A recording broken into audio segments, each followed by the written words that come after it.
नमस्कार दोस्तों। बांग्लादेश के सुप्रीमो मोहम्मद यूनुस को उसकी औकात समझा दी खुद इस्लामिक देशों ने ही। बड़े नाज से गया था D8 इस्लामिक देशों के समिट में, लेकिन वहां उसे ऐसी मुंह की खानी पड़ी कि वो इसे एक हादसा समझ भूल जाने की कोशिश करता रहेगा।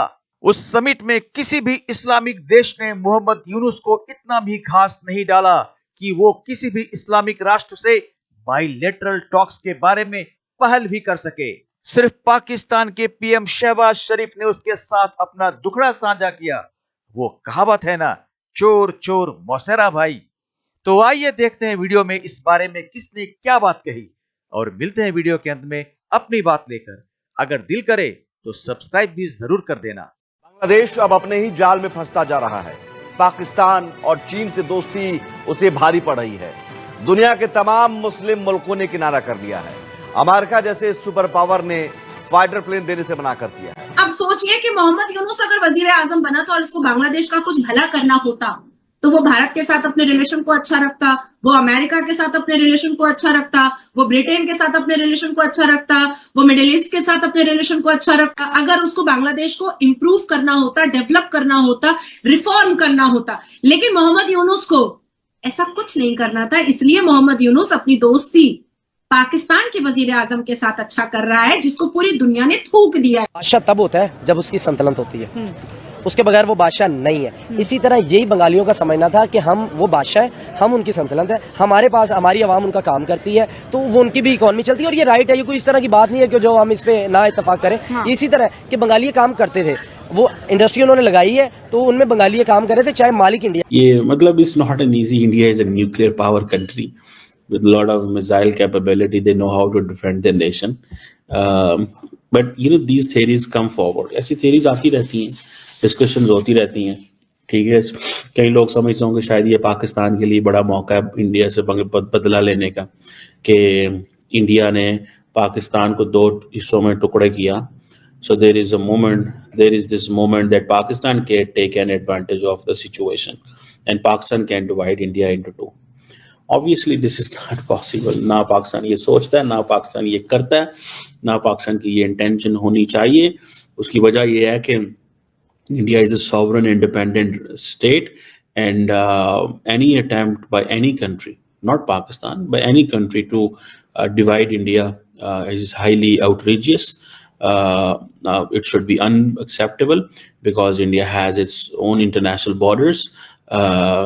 लेकिन क्वेश्चन ये है कि वो जिसे कहते हैं ना कि वो जब पाकिस्तान के इंटरनेशनल बॉर्डर्स मौजूद थे, कि ईस्ट पाकिस्तान वेस्ट पाकिस्तान था, तो दे डिड इट, उन्होंने क्रिएट किया और उन्होंने कहा कि दिस इज अ मोमेंट के पाकिस्तान को टुकड़े करो, इसके दो हिस्से करो ताकि इनको सबक सिखाया जा सके। सो challenge for the Indians is that Pakistan is a challenge, Bangladesh is a challenge खित्ते के अंदर, एंड उनकी टास्क बढ़ गई है, ठीक है जी। जो काम वो पहले पाकिस्तान के लिए करना पड़ता था कि जी यहाँ पे टेररिस्ट हैं, यहाँ पे एक्सट्रीमिस्ट हैं, इस्लामिक रेडिकलिज्म है, इस्लामिक मिलिटेंट टेररिस्ट ऑर्गेनाइजेशंस, वो उनको दे विल टॉक ना दिस वे।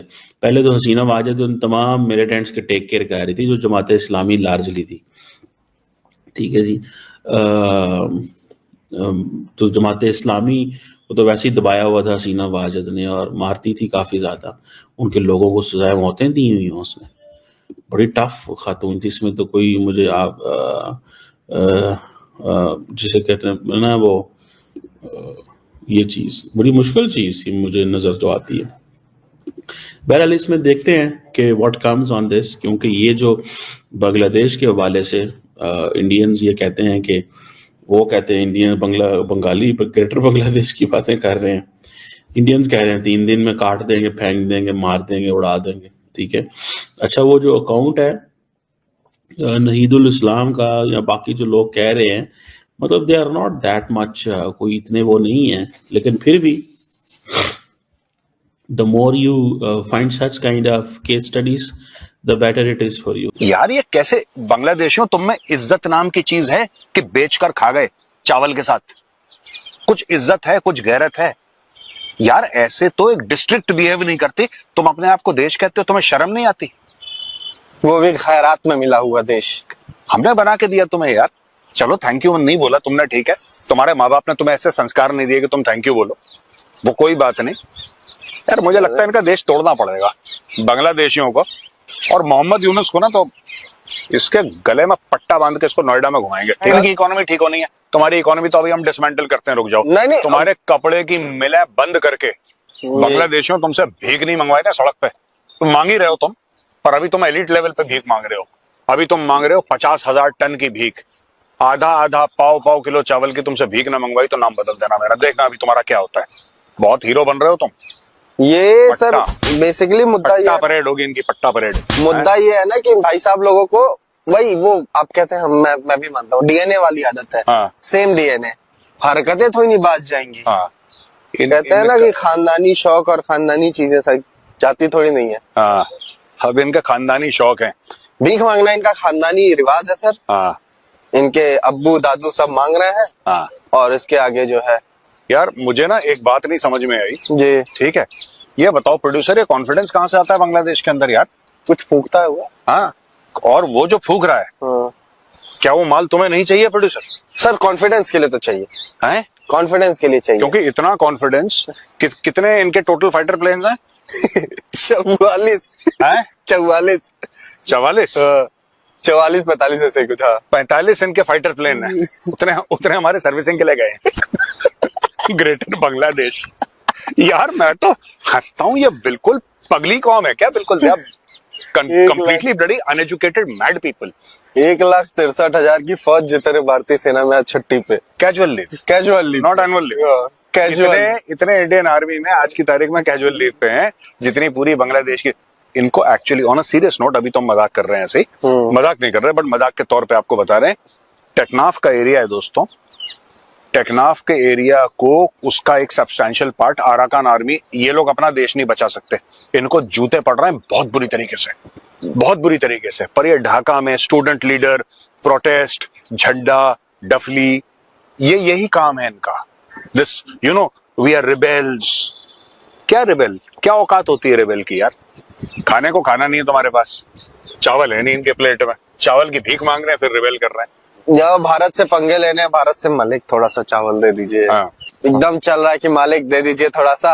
हाँ। और उसके बाद जो है नहीं तो पेट नहीं भरेगा हमारा। तो बांग्लादेश अब अपने ही बनाए दलदल में धंसता चला जा रहा है। अब पता चल रहा है पाकिस्तान से दो जिस्म और एक जान वाली दोस्ती से उसे कितनी कीमत चुकानी पड़ेगी। दुनिया के जितने इस्लामिक राष्ट्र हैं, सारे लोग बांग्लादेश को छुआछूत की बीमारी की तरह पास फटकने नहीं दे रहे हैं। बड़ी आश लगाकर गए थे अमेरिका से फाइटर प्लेन खरीदने, लेकिन अमेरिका ने उन्हें बाहर निकलने का रास्ता ही दिखा दिया।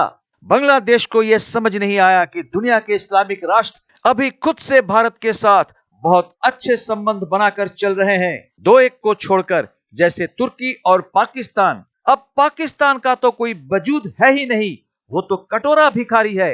लेकिन तुर्की भी अब भारत के प्रति अपना रवैया बदल रहा है और बहुत सारे कूटनीतिक मामलों में भारत के साथ खड़ा हो रहा है।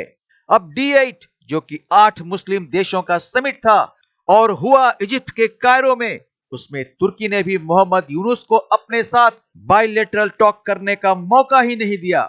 D8 के सभी मुस्लिम देशों ने बांग्लादेश के मोहम्मद यूनुस के साथ बात करने से मना कर दिया।